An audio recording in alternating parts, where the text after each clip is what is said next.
to the Israel-Gaza border in the south. And today, another reminder of the tense situation there. At least 2 incendiary balloons sent towards Israeli communities along that border, one of them sparking a fire. That's after a week that saw several exchanges of fire and Gazans again protesting along the border. And inside Gaza, some relief is coming in the form of Qatari money, part of the $15 million that Israel let into Gaza being distributed today. Joining us to break down what's going on and why it matters, our senior Middle East correspondent, Mohammed Al-Kassim, here with us in the studio, and our defense correspondent, Jonathan Regev, in Jerusalem. Jonathan, let's start with you and that escalation we've seen really over the last week across the Israel-Gaza border. Obviously, this is all happening during an election period. That adds another variable. How is Israel looking at that situation and dealing with it? Israel wants to keep things quiet, as you mentioned. The elections are now less than a month away, so Israel wants to keep things as quiet as possible, but it's not up to Israel anymore. Hamas has found a very good way, as far as they're concerned, sending those incendiary kites, incendiary balloons, which they draw some kind of response from Israel, and they clearly cause problems for those residents among the Gaza border communities. But Israel will clearly not go into a major operation because of that. Therefore, we see Hamas using this tactic again and again. And as you mentioned earlier in the day, there were reports of there were incendiary balloons sent from Gaza, and there was a report about an hour ago of an explosive device sent with a balloon that exploded within Israeli territory. This is clearly a problem that Israel does not really find the way to deal with. Israel found many ways to deal with the rockets coming from Gaza. Dealing with balloons is something that Israel at the moment is basically unable to do.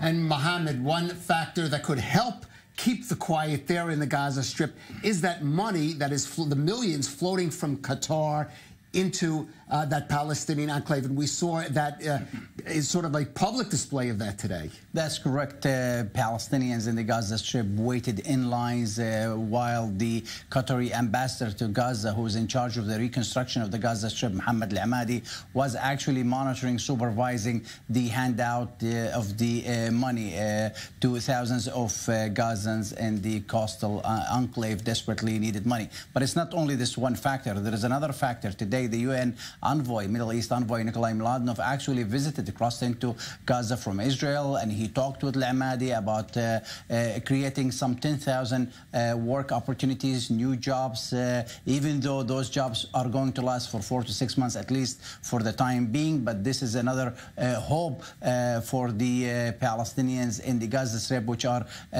suffering from humanitarian crisis as well as an economic dire situation. Jonathan, in addition to Qatar, arguably the most important outside player in this conflict is Egypt. They're responsible for brokering the ceasefire that has held for the last few months. What kind of role are the Egyptians playing now?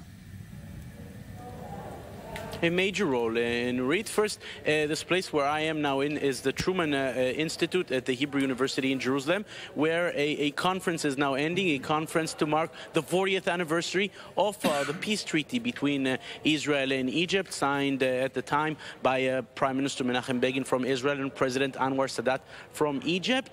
And Gaza is a major problem for both countries, some kind of a crisis that both countries are unable to solve. And we spoke to a former U.S. envoy and Ambassador Dr. Dennis Ross about what this Gaza problem means for both countries. Egypt has an interest in avoiding another major conflict because of the danger of spillover into Egypt, because of the pressure it puts on the relationship with Israel, with its own public, just because you don't know what the end point is, because it also can contribute to greater radicalization. So Egypt is doing this because it has an interest in trying to contain and prevent a conflict.